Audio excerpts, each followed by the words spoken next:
자율주행 자동차로의 가속화가 진행 중인 만큼 이제는 더 이상 자동차가 단순한 기기장치로 받아들여진다기보단 하나의 전자장치로 인식되고 있는 것 같습니다. 특히 매년 초 라스베가스에서 열리는 세계 가장 박람회로 알려진 CES에서는 최신 기술을 자랑하는 가전제품의 전시회라기보단 첨단 자동차 기술을 전시하는 이른바 자동차 전시회로 변화하고 있는 것도 이러한 큰 흐름의 하나로 볼 수 있을 것 같습니다. 이번 영상에서는 자동차 자율주행의 핵심인 ADAS, 첨단 운전자 보조 시스템과 자율주행에 대해 알아보겠습니다.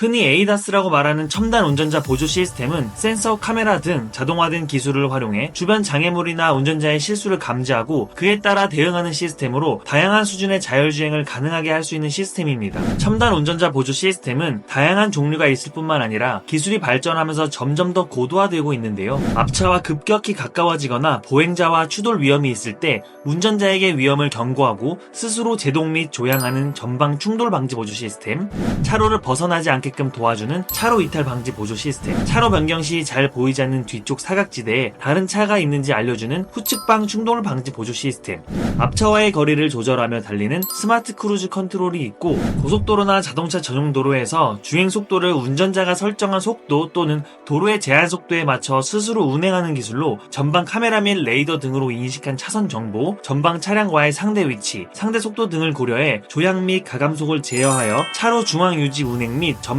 차량과의 안전거리를 확보하는 고속도로 주행 보조 시스템, 주차 및 출차 시 전방과 후방, 탑뷰 등으로 주변 상황을 보여주는 서라운드 뷰 모니터가 있습니다. 이 밖에도 하이빔 보조 시스템, 원격 스마트 주차 보조, 안전 하차 보조 등 다양한 첨단 운전자 보조 시스템이 운전자의 안전을 위해 고안되고 차량에 적용되어지고 있습니다. 현재 상용화되어 있는 이러한 기술들은 대부분 자율주행 레벨 2단계로 부분 자동화 정도로 이해하면 쉬울 것 같은데요. 자율주행 기술은 흔히 레벨 0부터 레벨 5까지 총 6개의 단계로 구분하고 있습니다. 레벨 0는 비자동화로 어떠한 보조 없이 사람이 운전하는 상태를 말하며, 레벨 1은 운전자 보조 정도로 속도와 차간 거리 유지, 차선 유지 등 운전자를 보조하는 기능이 들어간 정도입니다. 레벨 2는 부분 자동화로 시스템이 방향이나 속도를 제어하긴 하지만 운전자는 언제든 주행에 개입할 수 있도록 운전대를 놓지 않고 전방을 주시해야 합니다. 레벨 3는 조건부 자율주행으로 레벨 2보다 운전자의 자유도가 높습니다. 주행 중 운전대에서 손을 뗄 수 있고 전방 주시를 하지 않아도 되기에 독서 등 다른 일을 하는 게 가능하며 비상시에만 사람이 개입하면 됩니다. 레벨 2까지는 운전자가 차량의 통제권을 갖지만 레벨 3부터는 시스템이 통제권을 행사한다는 점에서 레벨 3를 진정한 자율주행의 시작점으로 보기도 한다네요. 레벨 4는 고등 자율주행으로 정해진 조건에서 운전자가 전혀 개입하지 않고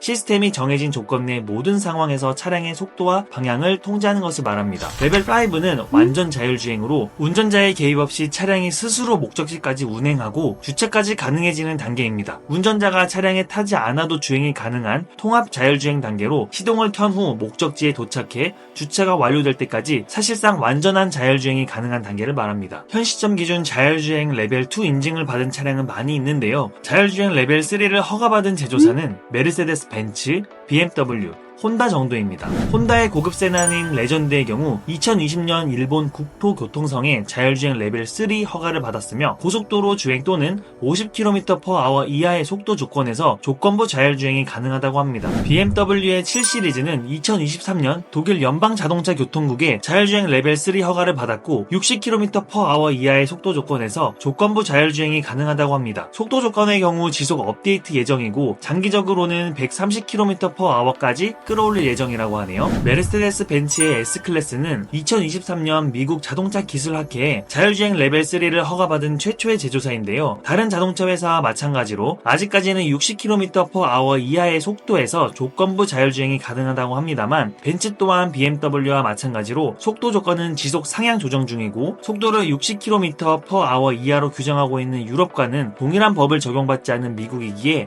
미국 환경에 맞춰 속도를 증가시킬 예정이라고 합니다. 현대자동차 그룹은 2022년부터 자율주행 레벨 3를 적용한 차량 출시를 예고하고 있었는데요. 운전자의 주체가 사람에서 시스템으로 바뀌는 단계인 만큼 안전과 편의성에 대해 더욱 보수적으로 접근하면서 출시가 지속 연기되고 있는 것 같습니다. 실제 외국과는 달리 국내 자동차 안전 규제는 자기 인증 절차를 따르게 되는데요. 이는 제조사 책임하에 먼저 출시를 하고 향후 국토부 산하 자동차 안전연구원과 같은 기관에서 사후 점검하는 방식으로 기관의 먼저 인증을 받고 출시하는 게 아니다 보니 제조사 입장에서는 더욱 보수적으로 접근하는 게 아닐까 생각되기도 합니다.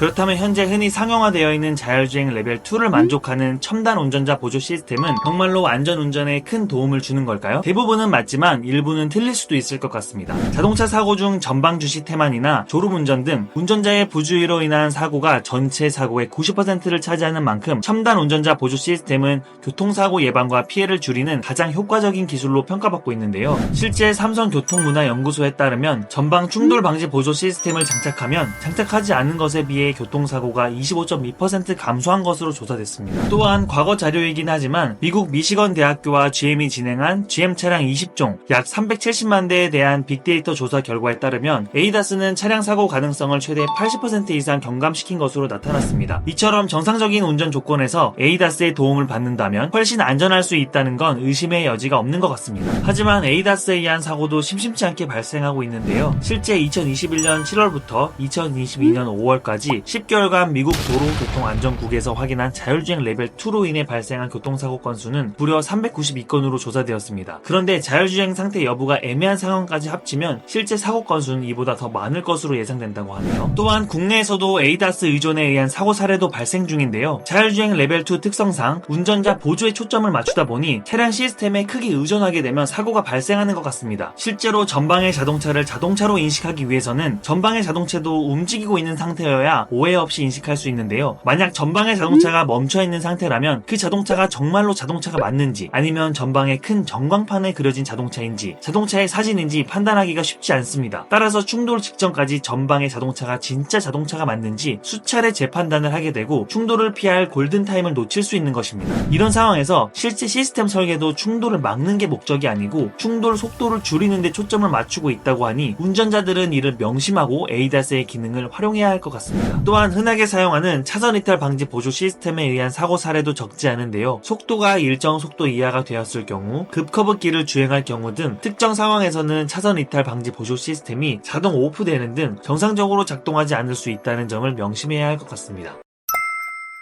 이번 영상에서는 첨단 운전자 보조 시스템에는 어떤 것이 있고 자율주행 레벨과는 어떤 관계가 있는지 알아보았는데요. 실제 첨단 운전자 보조 시스템이라고 하는 ADAS는 운전자 부주의에 의한 사고의 상당 부분을 감소시켜줄 수 있는 효과적인 기술임에는 틀림없는 것과 동시에 현재 수준의 ADAS 기술에 너무 많은 의존을 하게 되면 오히려 좋지 않은 영향을 받을 수 있다는 것도 알 수 있었습니다. 공상과학 영화에서 볼 수 있는 완전 자율주행 자동차는 자율주행 레벨 5로 현재 자율주행 레벨 3 단계가 진행되고 있음에도 아직 완벽한 자율주행 레벨 3를 구현하지 못하고 있는 것을 고려한다면 완전 자율주행 시스템이 만들어지려면 아직 많은 시간이 필요할 수 있다는 것도 간접적으로나마 느껴볼 수 있었습니다. 과연 2030년이 되면 더 이상 운전자가 운전을 하지 않아도 되는 시대가 올 수 있을지 궁금해지네요. 그럼 지금까지 지식통장이었습니다.